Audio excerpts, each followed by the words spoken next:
Salah satu sunnah yang dianjurkan Nabi sholat jamaah. Nabi kumpul-kumpul sama sahabat. Ya. Nabi, saudara-saudara sekalian, kalian yang tetangga dengan masjid wajib datang berjamaah. Bertanya sahabat, mana tetangga masjid ya Rasul? Kanan masjid 40 rumah, depan masjid 40 rumah, belakang masjid 40 rumah, belakang masjid 40 rumah. Itu tetangga masjid. Bubar. Tiba-tiba datang tunanetra. Tahu tunanetra? Tidak melihat. Ya Rasulullah, bagaimana saya? Oh, kau lain karena kau tidak melihat. Pulang ini. Boleh kau sholat di rumahmu karena kau tidak melihat. Pulang. Belum jauh dipanggil kembali Nabi. Ya fulan, tan, sini kau dulu. Kenapa? Kau dengar azan di masjid. Saya dengar ya Rasul. Kalau begitu kau wajib datang berjamaah di masjid. Zaman Nabi, tunanetra wajib berjamaah karena dia dengar azan di masjid. Kalau ini hadis diterapkan, Pak, penuh ini masjid jamaah. Kenapa? Kalau azan di menara sampai di ujung-ujung rumah dia dengar. Dan alhamdulillah masjid selalu ramai jamaahnya, Pak. Terutama kalau subuh penuh sampai di luar. Tidak ada di dalam. Di dalam orang tua sudah pensiun. Kentara itu kalau subuh orang tua, Pak, bau minyak gosok baru masuk pintu. Minyak angin, minyak gosok, cap tawon, tidak ada Bulgari. Orang tua semua di dalam masjid. Kenapa orang malas ke masjid? Satu, karena dia tidak lihat pahalanya. Coba kalau Pak Rahmat Mas'ud umumkan, siapa yang datang sholat berjamaah subuh dapat beras 50 kilo, pembeli pulsa 200.000. Jam 5 sholat subuh, jam 10 malam sudah pesan masjid sampai di luar. Kenapa? Karena dia lihat pahalanya.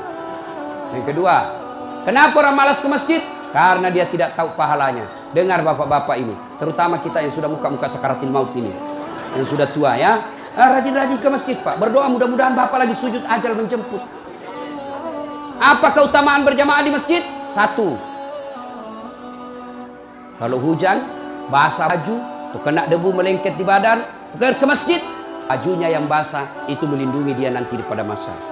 Tahu mantel, Pak? Hujan, kalau hujan pakai payung. Apa tujuan itu payung? Supaya bapak tidak kena air, supaya ibu tidak kena air kalau pakai baju mantel. Begitulah fungsinya baju yang basah. Ketika bapak ke masjid dan gerimis, basah baju itu bapak yang melindungi bapak dari api neraka. Sudah. Coba jangan juga salah paham. Teman-teman sudah dengar begini, hujan keras dia buka payungnya, pergi di jalan. Belen-belen namanya itu. Ya. Apalagi keutamaan berjamaah di masjid? Kata Nabi, kalau kau wudhu dulu, lalu kau datang ke masjid, langkah-langkah kakimu adalah jihad fisabilillah. Melangkah kaki kanan, 1 pahala dicatat. Melangkah kaki kiri, gugur dosa kecil. Jadi kalau 300 rumah masjid, dari rumah tak dari masjid, 300 meter kali 2, 600 meter. Berapa langkah kaki itu bapak dapat? Apalagi kalau bapak jalan begini. Berapa langkah kaki itu? Iya toh? Apalagi kalau bapak keliling-keliling dulu ke kampung baru. Sampai di sini selesai orang sholat dong. Apalagi keutamaan berjamaah di masjid?